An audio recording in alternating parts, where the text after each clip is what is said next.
wabarakatuh. Perkenalkan, nama saya Giancarlo Emmanuel. Di dalam tugas besar 1 manajemen keuangan ini, saya akan menjelaskan tentang analisa rasio dan DuPont terhadap PT Mayora Indah Tbk pada periode 2013 sampai 2017. Sebelum masuki presentasi ini, saya alangkah baiknya berterima kasih kepada seluruh sumber atau website yang ada di internet karena sudah menyediakan informasi tentang laporan keuangan ini. Dan juga saya berterima kasih kepada Ibu Dian Primanita Oktasari, SEMM, selaku dosen di mata kuliah manajemen keuangan ini. Oke, sebelum kita melanjutkan ke dalam pembahasan, alangkah baiknya saya menjelaskan tentang apa itu definisi dari laporan keuangan, definisi dari analisis rasio, dan juga apa itu analisis DuPont.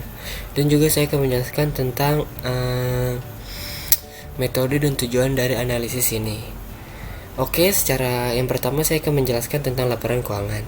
Secara umum, laporan keuangan adalah laporan yang berisi pencatatan uang dan transaksi yang terjadi di dalam bisnis, baik transaksi pembelian maupun penjualan, dan transaksi lainnya yang memiliki nilai ekonomi dan moneter. Biasanya laporan ini dibuat dalam periode tertentu. Penentuannya ditentukan oleh kebijakan perusahaan, apakah dibuat setiap bulan atau setiap 1 tahun sekali. Terkadang perusahaan juga menggunakan keduanya. Di sini saya juga akan menjelaskan tentang sekilas tentang PT Mayora Indah Tbk. PT Mayora Indah Tbk ini bergerak di bidang pengelolaan makanan dan minuman.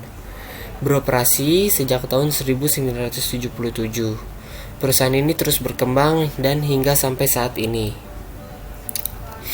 Lalu kita lanjut kepada metode dan tujuan analisis ini. Dengan adanya laporan keuangan pada periode 2013 sampai 2017, perusahaan PT Mayora Indah Tbk ini saya akan menganalisis laporan keuangan dengan analisis rasio dan analisis DuPont. Oke, tujuan dari analisis ini adalah untuk mengetahui bagaimana keadaan keuangan yang ada di PT Mayora Indah Tbk pada periode 2013 sampai 2017. Di sini saya juga akan menjelaskan tentang definisi dari analisis rasio. Analisis rasio adalah satuan angka yang dibandingkan dengan angka lain sebagai suatu hubungan. Analisis rasio keuangan digunakan oleh dua pengguna utama, yakni investor dan manajemen. Rasio sendiri dibagi menjadi 4 jenis, yaitu rasio likuiditas, rasio solvabilitas, rasio aktivitas, dan rasio profitabilitas. Analisa DuPont. Analisa DuPont adalah suatu pendekatan untuk menguraikan rasio pengembalian ekuitas, return on equity atau ROE, menjadi sejumlah rasio spesifik. Itu membantu Anda untuk mengetahui sumber utama dari ROE yang superior relatif terhadap pesaing. Jika Anda membandingkan komponennya dari tahun ke tahun, Anda juga akan tahu mengapa rasio pengembalian ekuitas naik atau turun. Oke, kita lanjut ke pembahasan gambaran kinerja keuangan dengan menggunakan analisis rasio keuangan pada PT Mayora Indah Tbk yang terdaftar di Bursa Efek Indonesia atau BEI tahun 2013 sampai 2017. Jadi kita bisa lihat ya di tabel ini. Kita bisa dapat melihat keadaan kinerja keuangan yang diukur dengan menggunakan quick ratio pada PT Mayora Indah Tbk ini yang terdaftar di Bursa Efek Indonesia pada tahun 2013 sampai 2017. Berfluktasi cenderung meningkat, yang berarti bahwa perusahaan memenuhi kewajiban lancar. Namun pada tahun 2014 likuiditas mengalami penurunan. Menurut Horn and John, bahwa rasio profitabilitas berbanding terbalik dengan likuiditas. Semakin tinggi likuiditas perusahaan, maka kemampuan perusahaan dalam menghasilkan laba semakin menurun. Sedangkan leverage yang diukur dengan debt to asset ratio selama tahun 2013 sampai 2017 mengalami fluktuasi dan cenderung menurun. Yang berarti bahwa perusahaan lebih memfokuskan pada penggunaan aset yang dimiliki perusahaan.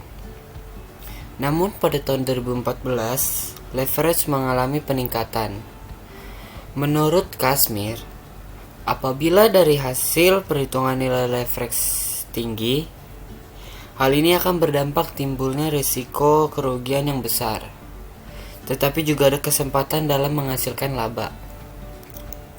Sedangkan aktivitas yang diukur dengan total asset turnover selama tahun 2013 sampai 2017 mengalami fluktuasi dan cenderung meningkat. Yang berarti bahwa perusahaan semakin efektif melakukan penjualan. Namun pada tahun 2015 aktivitas mengalami penurunan. Terus profitabilitas selama tahun penelitian selama tahun 2013 sampai 2017 berfluktuasi dan cenderung meningkat.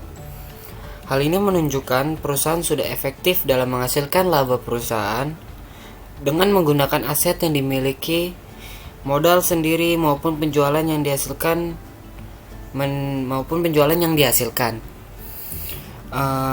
Menurut Brigham dan Joel, rasio profitabilitas merupakan sekelompok rasio yang menunjukkan kombinasi pengaruh likuiditas, manajemen aktiva, dan utang terhadap hasil operasi.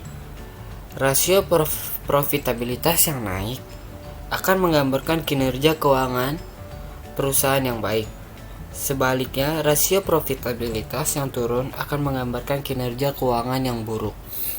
Oke, lanjut kita melakukan pembahasan tentang analisa sistem DuPont. Ini sudah terlihat di layar tabel tentang analisa DuPont terhadap PT Mayora Indah Tbk. Kita bisa dilihat ini. Di sini saya akan menjelaskan yang pertama, net profit margin pada PT Mayora Indah selama 5 tahun terakhir mengalami fluktuasi, di mana di akhir tahun 2013 perusahaan memperoleh net profit margin sebesar 8,43%. Kemudian di tahun 2014 terjadi penurunan secara drastis, yaitu menjadi 2,89%. Selisih nilai net profit margin dari tahun 2013 sampai 2014 cukup besar hingga mencapai 5,54%. Penurunan ini terjadi akibatnya turunnya laba perusahaan di tahun 2014. Kemudian di tahun 2015 persentase net profit margin kembali naik lagi secara drastis hingga mencapai 8,44%. Selisih kenaikan net profit margin dari tahun 2014 ke tahun 2015 sebesar 5,55%. Hal ini menunjukkan bahwa perusahaan telah mampu meningkatkan pendapatannya sehingga laba di tahun 2015 kembali naik. Selanjutnya di tahun 2016 terjadi penurunan net profit margin dari 8,44% menjadi 7,57% dengan selisih sebesar 0,87%. Penurunan ini terjadi dikarenakan tingginya jumlah biaya-biaya seperti biaya operasional dan biaya pajak. Hal ini menunjukkan perusahaan belum berhasil dalam mengendalikan biaya dengan baik. Hingga di tahun 2017, nilai net profit margin kembali naik lagi menjadi 7,83%. Selisih peningkatan yang terjadi hanya sebesar 0,26%. Itu artinya perusahaan mampu meningkatkan laba, di mana laba bersih perusahaan pada tahun ini merupakan angka tertinggi selama 5 tahun terakhir ini. Yang kedua, saya akan menjelaskan tentang total asset turnover atau TATO. Jika dilihat dari tabel ini, dimulai dari 2013 sampai 2014, persentase perputaran total aktiva mengalami kenaikan dari 1,24 kali pada tahun 2013 menjadi 1,38 kali pada tahun 2014. Hal ini menunjukkan perusahaan telah efisien dalam menggunakan asetnya untuk menghasilkan penjualan. Pada tahun 2014 sampai 2015 terjadi penurunan perputaran total aktiva dengan selisih 0,07 per kali. Penurunan ini terjadi akibat lambatnya perputaran aktiva sehingga menunjukkan aktiva si perusahaan tersebut terlalu besar dibandingkan dengan kemampuan perusahaan dalam menjual aktivanya. Tahun 2015 sampai 2016 nilai perputaran total aktiva mulai meningkat dari 1,31 kali menjadi 1,42 kali. Selisih peningkatan nilai perputaran total aktiva dari tahun 2015 sampai 2016 sebesar 0,11 kali. Nah, dari sini kita dapat mengetahui bahwa aset perusahaan mengalami kenaikan yang cukup besar dari tahun 2015. Terus kita lanjut ke perputaran total aktiva di tahun 2016 sampai 2017 mengalami penurunan yang rendah dengan selisih sebesar 0,03 kali. Dari 5 tahun ini, di tahun 2013 dan 2015 lah perusahaan tidak mampu memutar asetnya dengan baik untuk mendapatkan pendapatan yang baik. Itu disebabkan oleh terjadinya kenaikan total aset yang besar dan tidak sebanding dengan kenaikan pendapatan yang tidak besar. Tetapi walaupun begitu, perusahaan masih tetap bisa menyeimbangkan di tahun-tahun berikutnya. Terus kita lanjut menganalisis tentang return on investment atau industri ROI. Pada tahun 2013 sampai 2013 ke 2014 ya, mengalami penurunan yang sangat besar, yaitu 6,45%,